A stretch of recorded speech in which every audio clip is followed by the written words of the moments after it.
With only 2 months left for Joe Biden's presidency to come to an end, he has now authorized Ukraine to use long-range, precision-guided missiles to strike deep into Russian territory, which means the escalation of war has now reached a new level as US is desperately trying to weaken Russia, which until now it has not succeeded by imposing sanctions. And then European Union is also following US footsteps to support Ukraine as long as it requires, which means there is no clear end or ceasefire in sight concerning the situation in Europe. And maybe partly it is because Donald Trump's emergence as new president-elect and his promise to end Russia-Ukraine war is, or maybe is the reason why they want to escalate at this point in time. Now the concern is why the democratic nations, the NATO allies, are not considering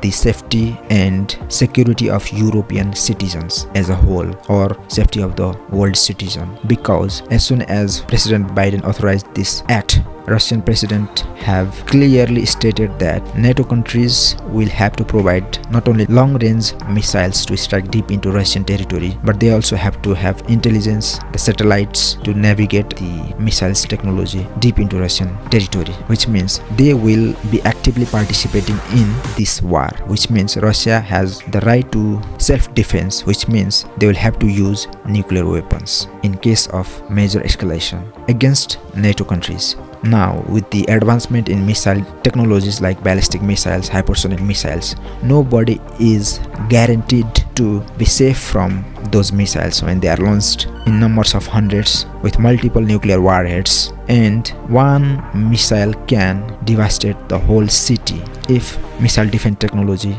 is not able to deter the incoming missiles. And they don't have to detonate in the ground, they can detonate in the atmosphere, and the detonation of nuclear weapon in the atmosphere will generate a very big electromagnetic pulse which will hamper or destroy entire national grids of power lines, maybe damaging transformers, damaging power lines, cables, which means electronic equipments, gadgets will no longer work for months. That means cities will run out of running water, they will not be able to store food in cold store for long days, for months. That will create a lot of damage and problem to people, and if that situation persists for a long period of time, then many people will die of starvation, of blackouts, of robbery, theft, and many things, as violence erupts when things no longer work, from let's say economics to traffic to cold stores. Now this situation is a major escalation, and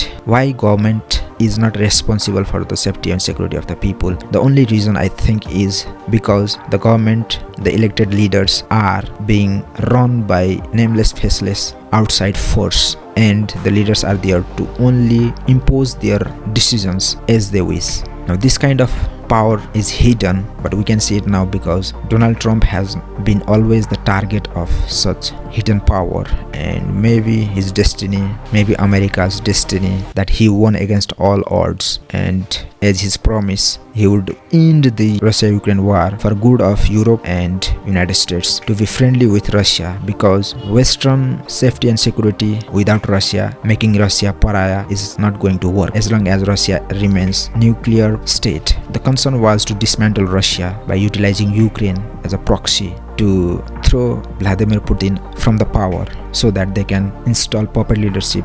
backed by Western powers. But this did not happen. Russia grew stronger more than ever, challenging the norm, challenging the status quo, challenging the Western elites. Now Russia, you may not know, is very self-sufficient in energy, food, and has been the major exporter of food, energy, raw materials, and other natural resources. So imposing sanctions on Russia or making Russia pariah from Western power, Western club, is not going to work, as other allies like India, China are buying from Russia, and they are developing a new system, the likes of BRICS and BRICS Plus, to form an alternative to the Western-led system, be it financially, be it diplomatically. Now, The sense of urgency here has to be very, very alarming, because not only that, we will never survive if nuclear bombs or nuclear weapons are used in mass numbers. If Russia feels threatened by the use of long-range precision-guided missiles by the Ukrainians, and that will escalate into a nuclear Armageddon that nobody is prepared for, and the entire human civilization might come to an end if those things are not considered properly.